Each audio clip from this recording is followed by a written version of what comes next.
So good afternoon. So my topic is risk of bias assessment. So what is bias? Bias is a systematic error and deviation in results. Bias may be of little importance or not worthy considering, or it can be substantial. Bias can lead to underestimation of fact or overestimation of fact. Significance of assessing bias in systematic review. Difference in risk of bias are related to variation in the results of studies included in systematic review. All results may be consistent among themselves, but all studies should be flawed due to bias. Source of bias. So, selection bias, performance bias, attrition bias, detection bias, and reporting bias are the sources of bias. So, what is selection bias?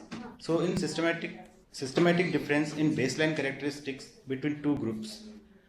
In example, selection of participants with differential age characteristics could be a selection bias. Performance bias, systematic difference in attention and treatment other than intervention between two groups. Example is participants who are aware that they are not receiving any treatment may seek other forms of care. Attrition bias, systematic difference in loss to follow-up between two groups is attrition bias. Detection bias, systematic difference in between two groups in how outcomes are determined. Example is if the researcher is aware of intervention, the outcome might be assessed with bias. Reporting bias, so systematic differences between reported and unreported findings. Example is only publishing favorable outcomes, leaving readers with incomplete and skewed understanding of the results. So these are the domains of assessing risk of bias: random sequence generation, allocation concealment, blending of participants and personnel, blending of outcome assessment, incomplete outcome data, selective outcome reporting, and other sources of bias. So these are the overview of various domains for assessing risk of bias. So from target population to we allocate them in intervention or control group, then we assess the outcome, and then publication by study outcomes. So how to assess risk of bias? By reviewing author's judgment in article, searching for clues to bias, looking for missing information in reviewing study protocol, or contacting authors. So into intervention and control groups. Avoid selection bias and confounders, both known and unknown. What is fundamental question behind this? What was the allocation sequence adequately generated? What are the methods used to generate allocation sequence? So how to judge the random sequence generation? So if there is referring to a random number table using computer random number generator, coin tossing, shuffling cards or envelopes, or throwing dice, there is a low risk of bias. If sequence generated by odd or even date of birth, day of visit, allocation by judgment of clinician, participant, allocation based on results of laboratory test, there is a high risk of bias. This information you will find in RCT paper in methodology sections. Next is allocation concealment. Concealing allocation sequence from those assigning participants to intervention groups until the moment of assignment ensures that patients enroll into a study without knowing which group they will be assigned to. If the researcher knows the next patient will be allocated to intervention, he or she may try to help a certain patient whom he thinks will benefit more from intervention. So what is fundamental question behind allocation concealment? Was the allocation adequately concealed? What methods are used to conceal the allocation sequence? Could intervention allocations have been foreseen in advance or during enrollment? So how to judge the allocation concealment? If central allocation including telephone, web-based and pharmacy-controlled randomization is done, there is a low risk of bias. Sequentially numbered drug containers of identical appearance and sequentially numbered opaque and sealed envelopes were used, so there is a low risk of bias. If open random allocation scheduled list of random numbers, unsealed non-opaque envelopes were used, data of birth, case record numbers were used, so there could be a high risk of bias. So next is blinding of participants and personnel. So masking of participants and assessor from knowledge about which intervention was received ensures control group receive similar amount of attention, ancillary treatment and investigations, avoids performance and detection bias. So what is fundamental question behind blinding of participants and personnel? Was knowledge of the allocated intervention adequately prevented during the study? What measures were used for blinding? Is it likely that blinding was broken? So if no blinding or incomplete blinding but outcome unlikely to be influenced, so there is a low risk of bias. Blinding done and unlikely that the blinding could have been broken, and no blinding but outcome assessment blinded and non-blinded unlikely to introduce bias. So this could be a introduced low risk of bias. If no blinding or incomplete blinding and outcome likely to be influenced and blinding done but likely that the blinding could have been broken, so there could be a high risk of bias. So incomplete outcome data.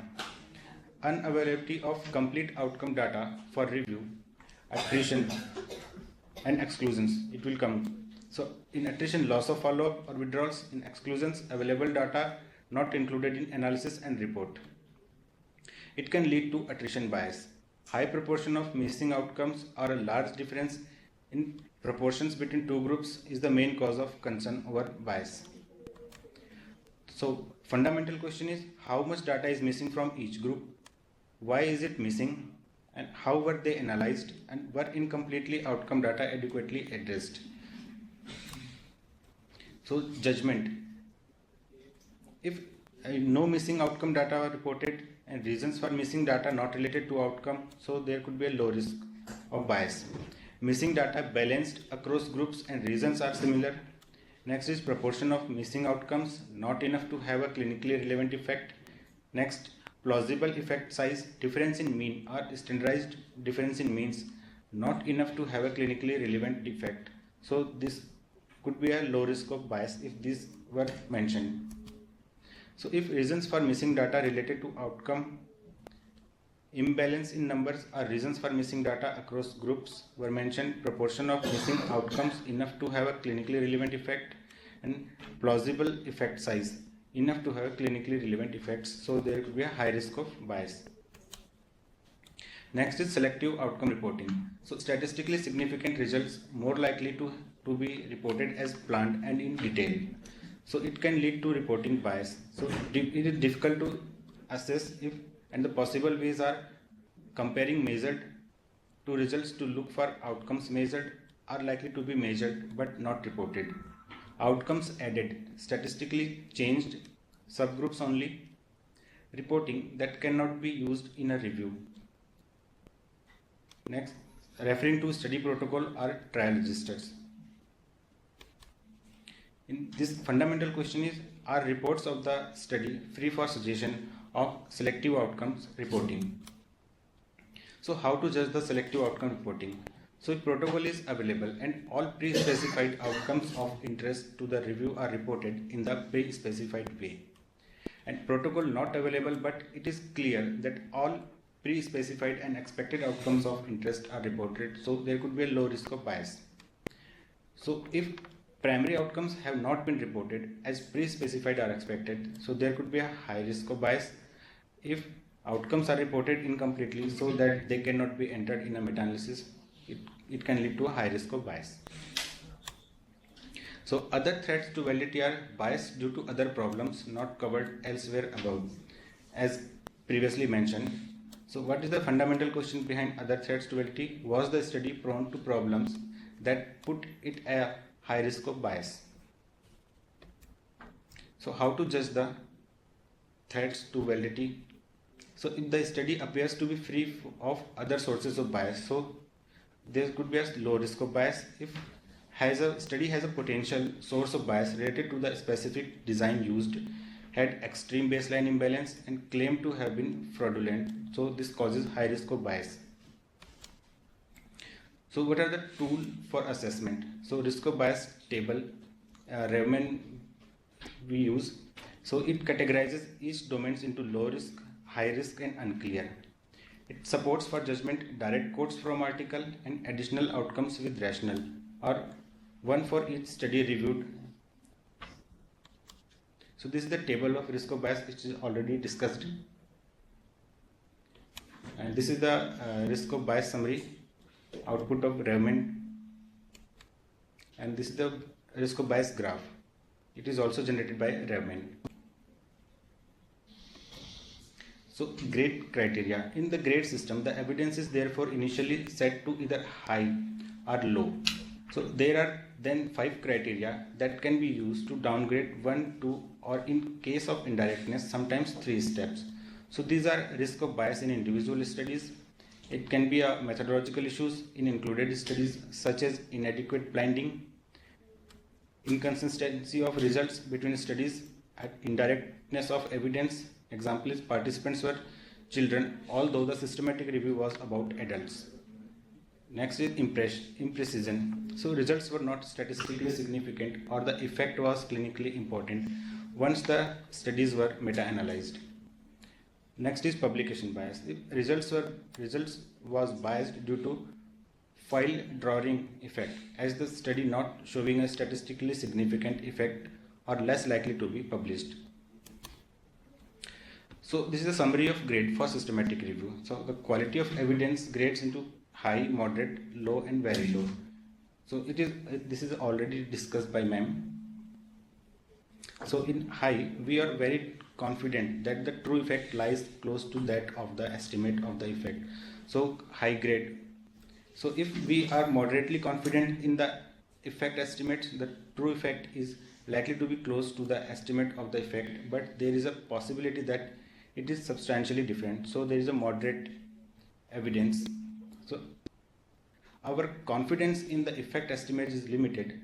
The true effect may be substantially different from the estimate of the effect. So there is low evidence. So if we have very little confidence in the effect estimate, the true effect is likely to be substantially different from the estimate of effect. So very low evidence. So these are the factors that can reduce the quality of the evidence. So if factor limitations in study design or execution, so it can consequences of this, what it can downgrade the 1 or 2 level.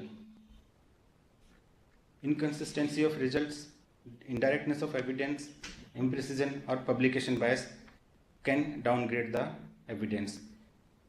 Next is factors that can increase the quality of evidence. If large magnitude of effect is present, all plausible confounding would reduce the demonstrated effect or increase the effect if no effect was observed. In dose response gradient, it can increase the 1 or 2 level of evidence. So conclusion, bias can lead to overestimation or underestimation of results. Bias can be assessed for 7 domains. Judgments should be used for assessing risk by searching for clues, reviewing author's discussion. Caution should be applied in judgments. So these are the references I have used in my slides. So thank you. If there is a question.